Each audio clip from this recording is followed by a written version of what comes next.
Good day and welcome to another edition of the Military and Foreign Affairs Network. I am your host, the voice of reason. Well, I have returned back from my trip from the beautiful sunny state of Florida, and although I departed to escape the cold weather, nonetheless, the weather is fairly moderate here in the central portion of the United States as of today. So we should be in the 60s, and that is always nice. Now, we are continuing our ongoing coverage of the war between the Russian Federation, the North Atlantic Treaty Organization, and its Ukrainian proxy forces. Now, if you look at the various map sources, the map sources would indicate there have not been a great deal of changes in the ongoing conflict. Now, that's not to mean that the war is not continuing. It's continuing very much so. And the Russian strategy, as I've often called it thus far, the winter of the Iron Rain, this is designed to degrade and destroy the Ukrainian military from the air and by the ground using long-range artillery and multiple launch rocket systems. There is no need for a general Russian offensive thus far to capture large amounts of territory from the Ukrainians.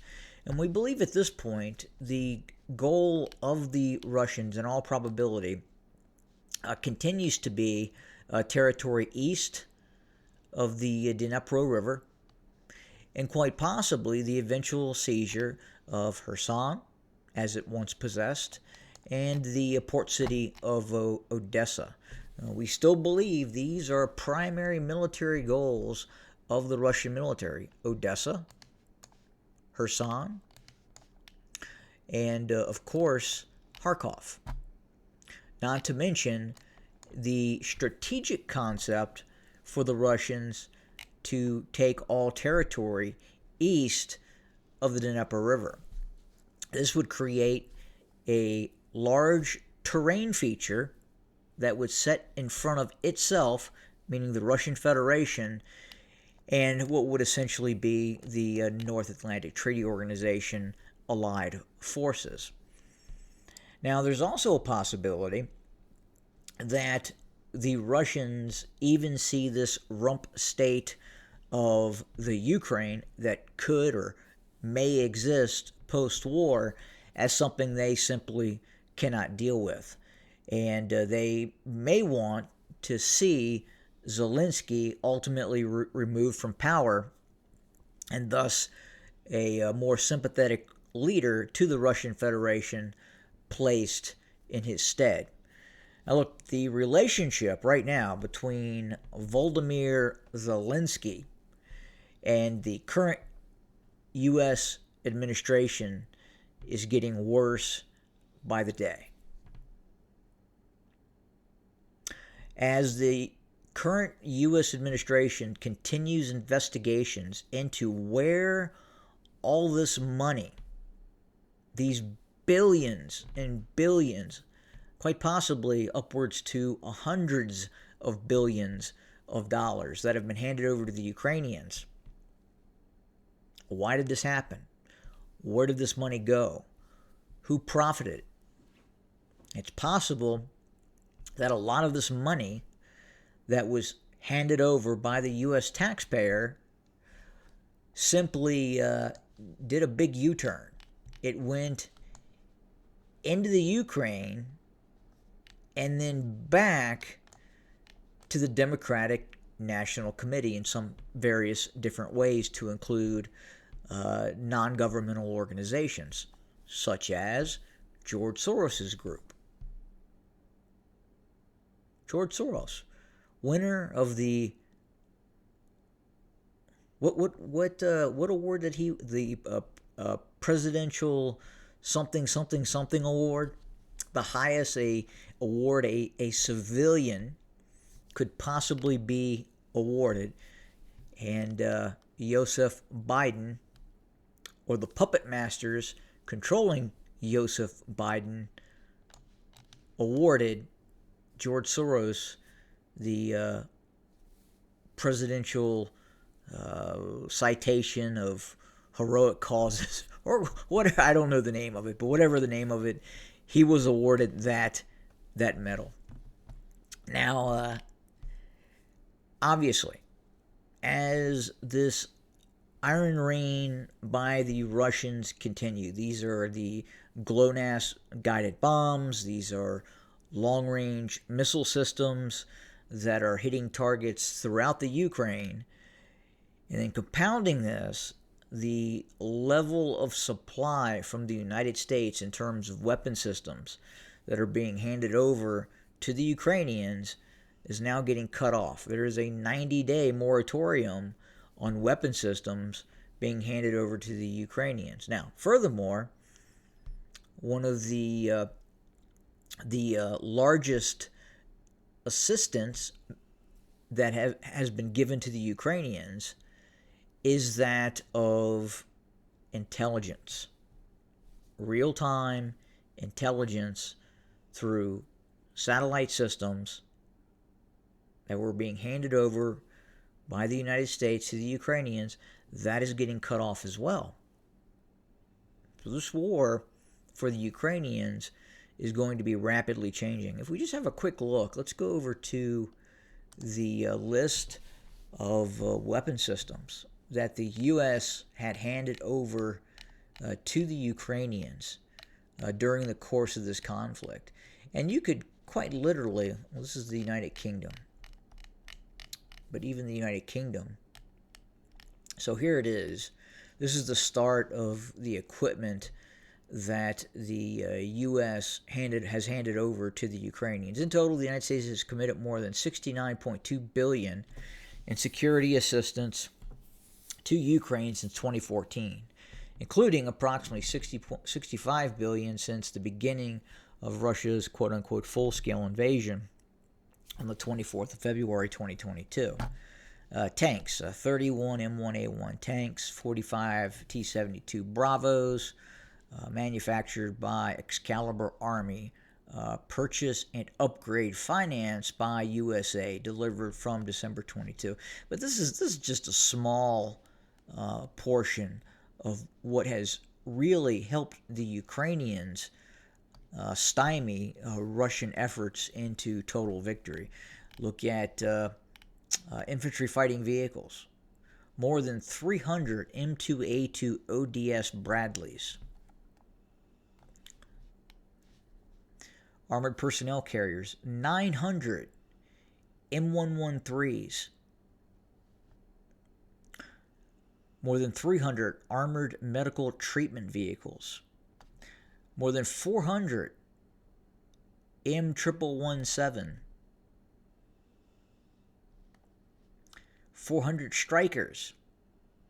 Just the Strykers and the Bradleys, I mean, that's 700 armored infantry fighting vehicles that the U.S. has handed over. And this doesn't include all the other nation states in terms of what has been given to the Ukrainians. Mine-resistant ambush vehicles, you're looking at essentially well over 1,000 of mine-resistant ambush-protected vehicles. 440 International 41224 Max Pros. Looking at 520 various other types of MRAPs. Look at this, infantry mobility vehicles. 5,000 Humvees. 5,000.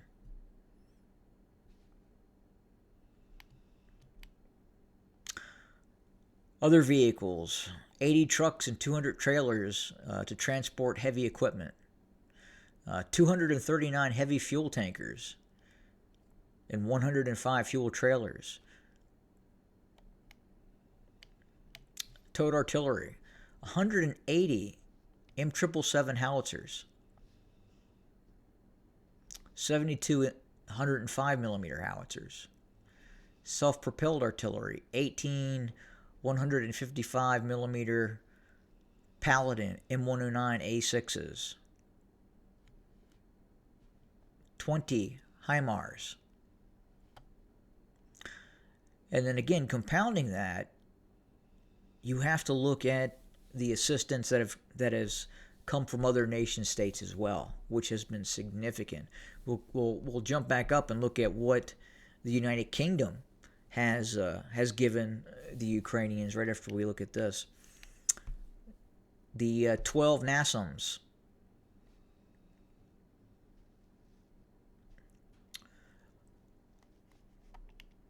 20 Avengers, 2 Patriot missile batteries plus, because again, these systems have also come from other nation states as well.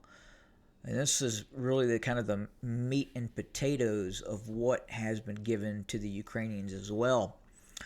3,000 Stinger anti-aircraft systems, over 10,000 Javelin anti-armor systems, over 120,000 other anti-armor systems and munitions. Look at this. This is just insane. Over 10,000 TOW missiles. 10,000 TOW missiles. A total of 20,000 very advanced anti-tank guided weapon systems. The actual missiles themselves. Not the launch systems. These are the missiles. But the missiles are what's important. They got some harpoons. They got some HARMs, AGM-88. These are high-speed anti-radiation missiles. Air launch systems. Laser-guided rockets, believed to be the APKWS. I believe that acronym is for, I believe it's the Advanced Precision Kill Weapon System. It's essentially a 70 millimeter Hydra rocket that becomes a laser-guided missile, a lightweight laser-guided missile.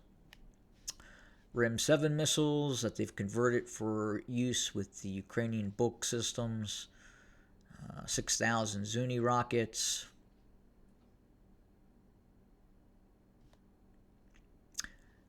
20,000 Hydra 70s.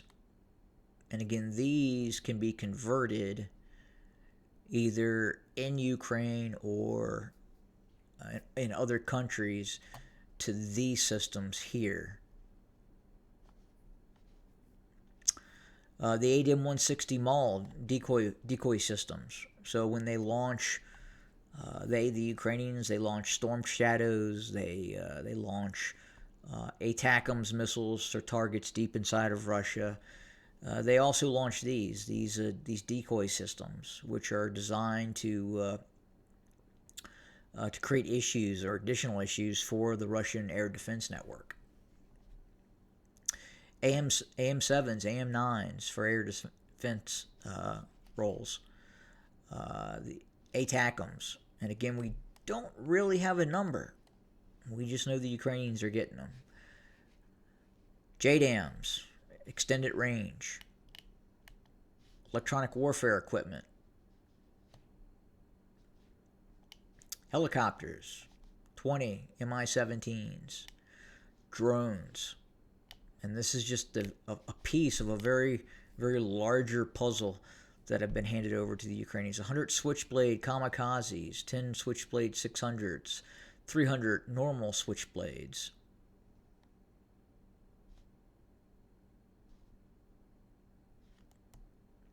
$1,800 Phoenix Ghost.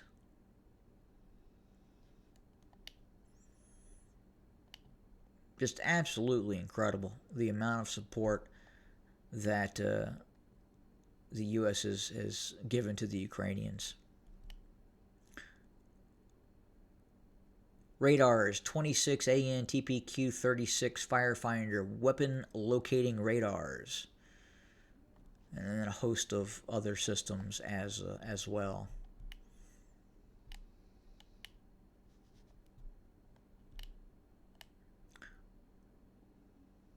couple hundred mortar systems, 50,000 grenade launchers and small arms, ammunition. This is crucial. 3,155mm artillery rounds, 7,000 precision-guided 155mm artillery rounds, 70,000 155 remote anti-armor mine systems, 100,000 rounds of 125mm tank ammunition. So essentially the U.S. or a U.S.-sponsored company in Europe or the United States is producing 125mm rounds for the Ukrainian T-64s, T-72s, and limited amounts of Ukrainian T-80s. 400 rounds of 152mm artillery rounds. Again, primary artillery piece used by the Ukrainians of Soviet origin. 40,000 130mm artillery rounds, 40,000 122mm artillery rounds, 60,000 122mm Grad rockets, again for the BM-21 Grad that the Ukrainians use. 800,000 rounds of 105mm artillery, 10,000 rounds of 203mm artillery rounds, over 700,000 mortar rounds, over 1,800,000 rounds of 25 Mike ammunition. These are for the Bradleys. Look at this. 500 million rounds, 500 million rounds of small arms, ammunition, and grenades. And it just goes on. This miscellaneous equipment, incredibly important as well. This right here, thousands of night vision devices, surveillance systems, thermal imagery systems, optics, and laser rangefinders. Commercial satellite imagery services.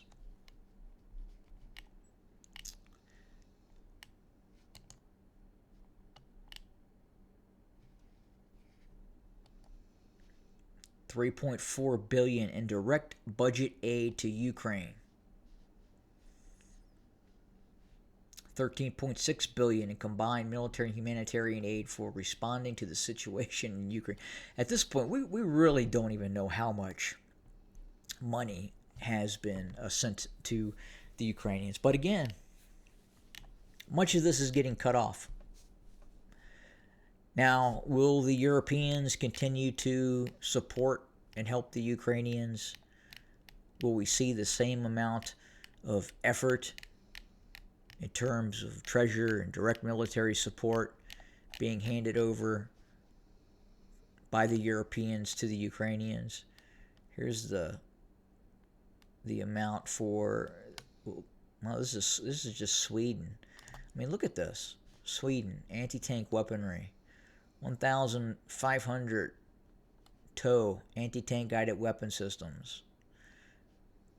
Look at this, 15,200 Swedish versions of the AT-4s.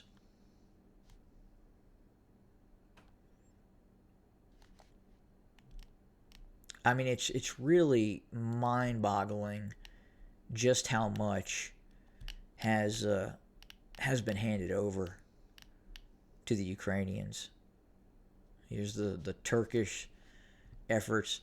You don't hear too much about the Bayraktar anymore. Early in the war, it was omnipresent, and it caused the Russians some challenges. But I can't remember within the last 6 months any reports that have been generated because of the use of the of that Turkish drone system. Here's the United Kingdom, 14 Challenger 2s. They're not sending a lot of tanks. The Russians have become very proficient at identifying these heavy Western tanks. Another challenge is simply the weight of these tanks. These are very large vehicles. The Challenger, the Abrams are in excess of 60 tons, over 70 tons. And because of the terrain, the local bridge networks that exist in the Ukraine, it's difficult for these systems to operate without getting stuck or causing serious damages to bridges and existing infrastructure. So we're tending to see a lot more of these smaller vehicles that are being handed over to the Ukrainians. Infantry mobility vehicles, lots of artillery, more HIMARS, air defense systems. Now, a lot of this equipment has been stockpiled over the years by the North Atlantic Treaty Organization. So when I say the Russian Federation fighting a war against the North Atlantic Treaty Organization, this is what this is. This equipment is NATO equipment. Look at the drones, the apex predator of the conflict. And now the Russians are producing millions of these systems themselves. Harpoons, the Brimstone, very, very effective system. Although some of these systems that were very effective early in the war, such as the Excalibur 155 millimeter precision guided artillery system. Russian electronic warfare has really hampered that system, and essentially what at one point was a precision guided system that could you could fire and strike a stationary armored vehicle or a building. Because of Russian electronic warfare efforts, those precision guided systems are no longer what you would define as a precision guided system. It essentially becomes almost like a normal artillery round because of that capability the Russians have in terms of jamming the GPS signals from those weapon systems. More anti-tank weapon systems, 5,000 in-laws. This was a very effective weapon system. Again, not a true guided system per se.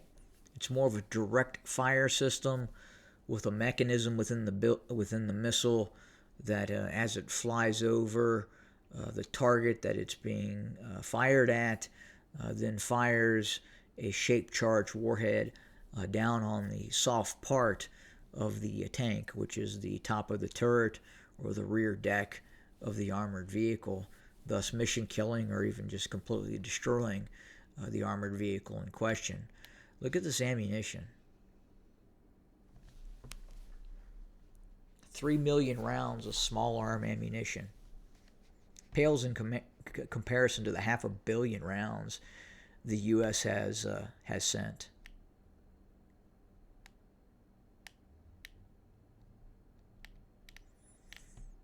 But the size of this military, of this equipment that has been provided to the Ukrainian military, has given the Ukrainians what they have been able to do thus far. Without that support, without that assistance from NATO, this war would have ended much long ago. It would not have lasted this long. Now, what's interesting is that the outcome is probably going to be the same. The ability of NATO to continue to produce equipment and then hand it over to the Ukrainians would then jeopardize some of these Western European nation states' ability to defend themselves. Look, the U.S. is looking over its shoulder at China.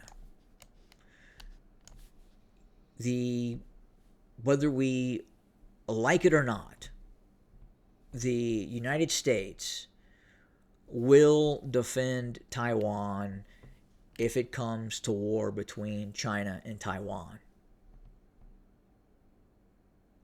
Now, some of these weapon systems that the U.S. has given to the Ukrainians is a little bit different than some of the systems that the Taiwanese would need to defend itself against China. But at the same time, a lot of these systems that the U.S. has handed over to the Ukrainians, Taiwan would need also. They would need those anti-armor systems. And eventually this is going to happen. Whether anyone likes it or not and what it's going to do to the world economy, the Chinese have made the decision that they will eventually take Taiwan. Now, is the U.S. going to come to the aid of Taiwan? Right now, I would argue yes. That is something that is going to happen if and when that time comes in terms of a direct military conflict. But we're not going to get too far wrapped up in the prospects of that conflict. But again, continue to look at what is happening in the Ukraine. Now, we saw all this equipment that has been handed over to the Ukrainians. That is now stopping. And up until the end of winter, going into spring, and then finally summer, the Russians are perfectly fine with using its air force, with using these long-range glide bombs, precision-guided glide bombs, and other weapon systems to continue to target Ukrainian weapons depots and frontline combat units along the line of combat. And the Russians are simply seeking to break the Ukrainian will to fight. Again, things don't seem to be moving very quickly right now. But this is the Russian strategy. It is simply a war of attrition through the use of air power and artillery to degrade and destroy the Ukrainian military. And then one of two things will eventually happen. There will be a negotiated settlement, which will probably, in all likelihood, require the Ukrainians to pull back east of the Dnieper River,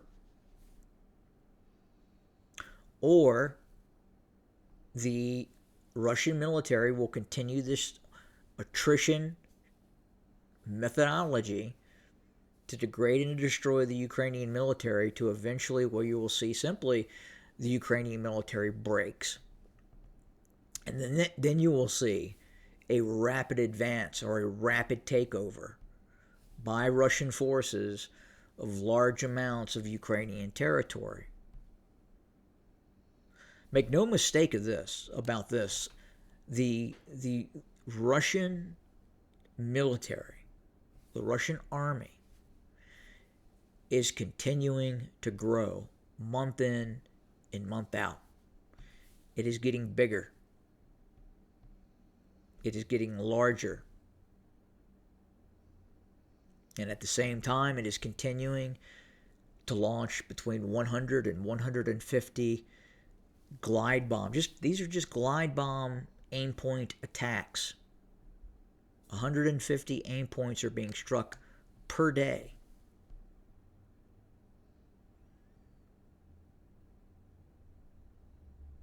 Per day. And this is going to continue all winter. Not to mention the use of other systems as well. And that's not going to stop.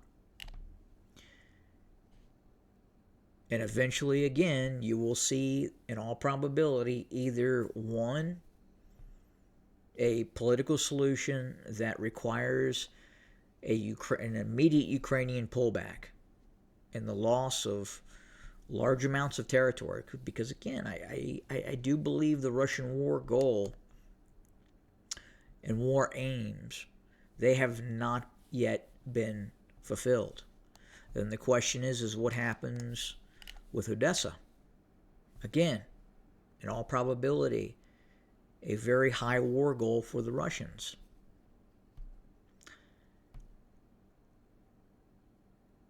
And I believe at this point, the Russians have already fought this war. This is a war based on calculations, it's based on data, it's based on how much we can produce versus how much they can produce. The only equation that is a little more difficult to decipher is the morale and the will of the Ukrainian people and the will of the Ukrainian military to continue to fight. Now look, that is being tested. It is being pushed to its very limits. You have Ukrainian men right now being kidnapped, shanghaied on the streets, and pressed into military service. You can look at the average age of a Ukrainian fighting age male. It's an older man. It's an older man in his 40s. Not a good sign. But nonetheless, that is what is happening.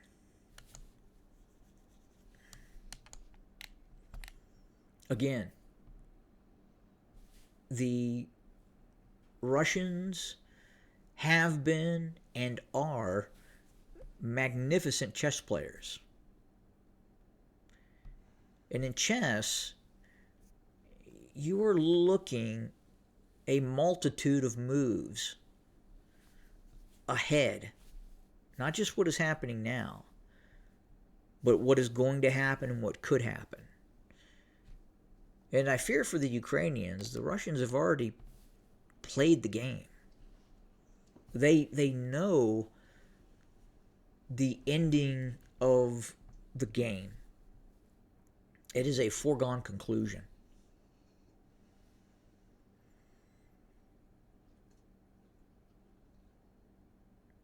Now, that ending could manifest itself in different ways, but the Russians know how this is going to end. Again, data, data, data.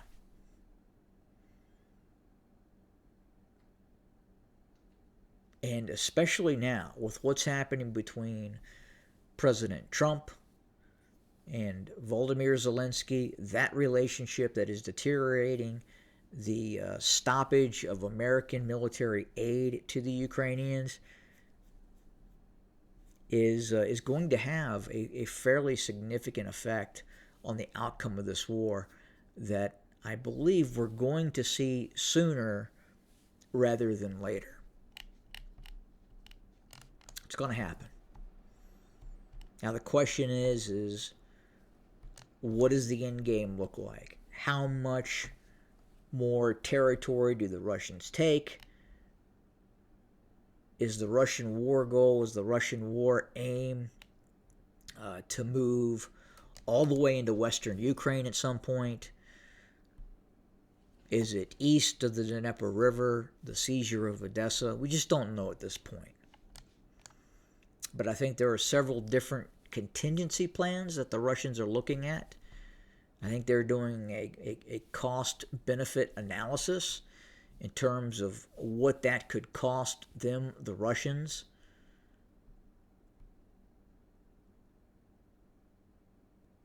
But the Russians are not fighting this war for what the geopolitical situation is going to look like 3 to 5 years from now.